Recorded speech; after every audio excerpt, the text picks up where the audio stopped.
एक छोटे से शहर में मयंक और उसकी पत्नी नीता रहने आए थे। उन्होंने वहां किराए पर एक घर लिया था। वो घर अभी नया नया ही बना था, तो मयंक और नीता को घर जल्दी ही पसंद आ जाता है और उन्होंने उस घर को किराए पर लेने का सोच लिया। नीता, घर तो नया ही बना है और काफी अच्छा भी है। क्यों ना ये घर हम किराए पर ले लेते हैं। वाकई में घर बहुत ही खूबसूरत है, हम इसी घर में रहेंगे। मयंक और नीता उस नए किराए के घर में रहने का फैसला कर लेते हैं और अगले दिन मयंक और नीता किराए के नए घर में रहने के लिए आ जाते हैं। तभी उनके पास रह रही एक पड़ोसन आती है। आप लगता है आज इस नए घर में आए हो? हाँ, हम आज ही आए हैं। पर आप कौन हैं?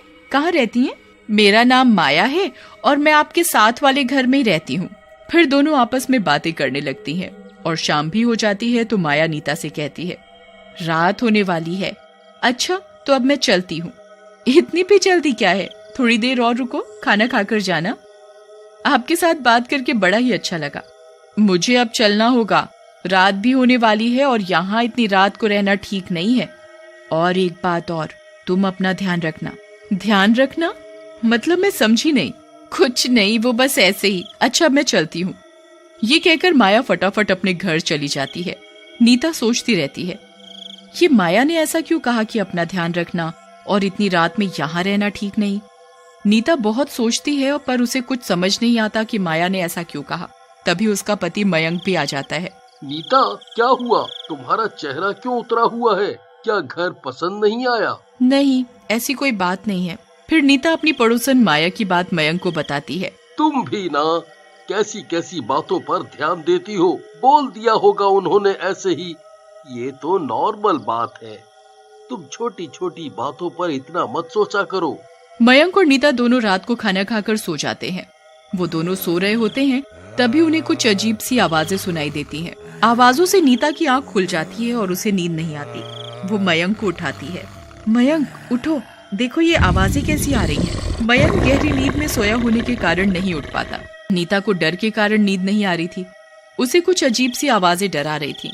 तभी आवाजें अपने आप आनी बंद हो जाती हैं और नीता की पूरी रात ऐसे ही निकल जाती है। और अगली सुबह नीता मयंक को रात में आने वाली आवाजों के बारे में बता रही थी। तुमने कल ज्यादा ही काम कर लिया था और फिर घर भी शिफ्ट किया है। ये सब थकावट के कारण हो रहा होगा। तुम भी ना कुछ ज्यादा ही वहम पालती हो। मयंक नीता को बोलता है कि मैं ऑफिस जा रहा हूँ, तुम अपना ख्याल रखना। ये कहकर मयंक ऑफिस चला जाता है और नीता अपने घर के काम में लग जाती है। वो बाथरूम में कपड़े धो रही होती है, तभी उसे मिक्सी चलने की आवाज आती है। अरे, ये किचन में से मिक्सी कौन चला रहा है? और वो डरते डरते किचन की तरफ जाती है तो देखती है कि किचन में चारों तरफ बिजली की तारें फैली पड़ी हुई हैं। अरे, ये बिजली की तारें कैसी पड़ी हुई हैं? यहाँ ये तारें कैसे आईं? कोई है भी नहीं। नीता ये सब सोच ही रही होती है, तभी उसे एक बेहद डरावना आदमी खड़ा हुआ दिखाई देता है, पर उसे उसका चेहरा नहीं दिखाई दे रहा था। उसके हाथ में बहुत सारी बिजली की तारें हैं।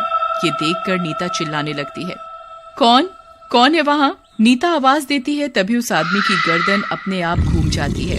वो एक डरावना भूत था। मैं आपके किचन की तारें ठीक करने आया हूँ। आपके किचन की सारी तारें खराब हैं, उन्हें ठीक करना पड़ेगा। तुम्हारे किचन में घटिया तारें लगी हुई हैं, इसलिए मैं इसे ठीक करने आया हूँ। तुम तो भूत हो और मेरे घर में कैसे आए? भूत तो कहीं भी जा सकते हैं। मुझे कुछ ठीक नहीं कराना, तुम जाओ यहाँ से। भूत गुस्से से नीता को देखता है। मुझे मेरा काम करने दो, बीच में मत बोलो। नीता चुप नहीं होती, वो फिर बोलती है। तभी भूत अपनी शक्ति से नीता को उठाकर दूर फेंक देता है और नीता बेहोश हो जाती है। तभी थोड़ी देर बाद मयंक भी आ जाता है। वो नीता को इस तरह बेहोश पड़ा देखकर घबरा जाता है। नीता, उठो, क्या हुआ? तुम ठीक तो हो ना? नीता होश में आते ही मयंक को भूत वाली बात बताती है, पर मयंक नीता की बात का विश्वास नहीं करता। नीता, कल जाकर तुम डॉक्टर को दिखाना, तुम्हारी तबीयत ठीक नहीं है। अब मैं आपको कैसे समझाऊं? कुछ समझने की जरूरत नहीं है, तुम्हें आराम की जरूरत है। अब तुम सो जाओ। मयंक और नीता सो जाते हैं। तभी कुछ देर बाद उनके कमरे की लाइट चली जाती है तो मयंक की गर्मी लगने की वजह से नींद खुल जाती है और वो उठकर बैठ जाता है तो देखता है, अरे ये क्या, सबकी लाइट आ रही है और हमारी नहीं? ऐसा कैसे हो सकता है? लगता है फ्यूज उड़ गया है। अब इतनी रात में कौन बिजली ठीक करने आएगा?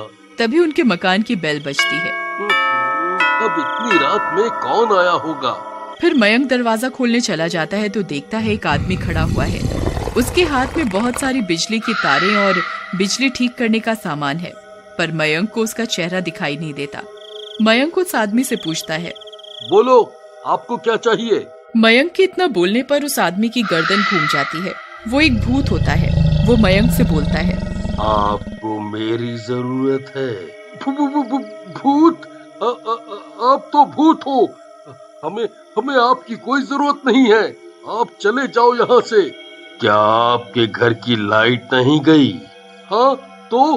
तभी तो मैं आपके घर की लाइट ठीक करने आया हूँ।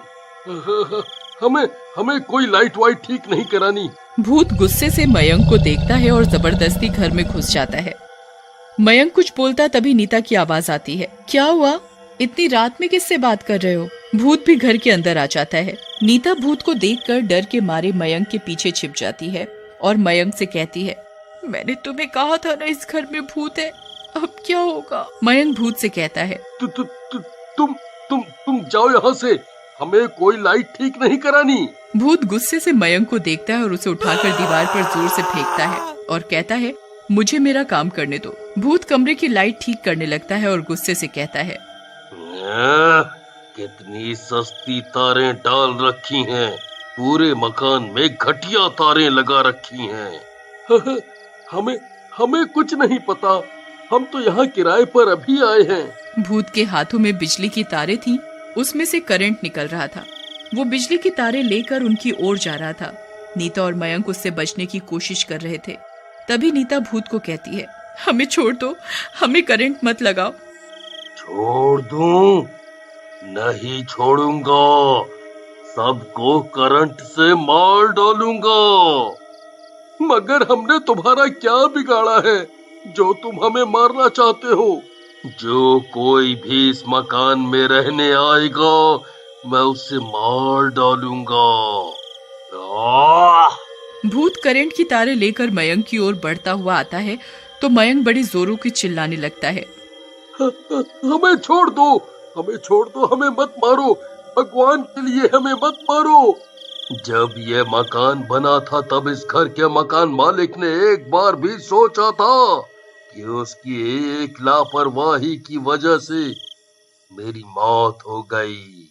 मैंने उसे इतना समझाया था कि घर में घटिया तारे मत लगवाओ, पर इस घर के मालिक ने मेरी एक नहीं सुनी। तारें कमजोर होने के कारण उनमें करंट आ गया और उसकी वजह से मैं मर गया। इसमें फिर हमारा क्या दोष? दोष इस मकान में रहने वाले का है। जो इस मकान में रहेगा वो मरेगा ही मरेगा। इस मकान में अगर बढ़िया तारें लगाई होती तो आज मैं जिंदा होता, मेरे बीवी बच्चे बेघर नहीं होते। उनके पूरे घर में अंधेरा छाया हुआ था। भूत की तारों से मयंक और नीता का डर के मारे बुरा हाल हो रहा था, पर करें भी तो क्या करें? वो दोनों मन ही मन भगवान को याद कर रहे थे।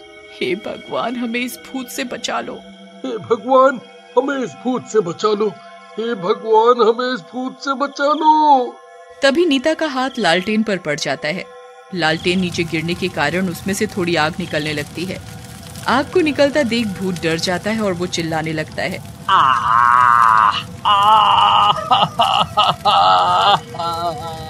बचाओ बचाओ बचाओ, मुझे जलन हो रही है।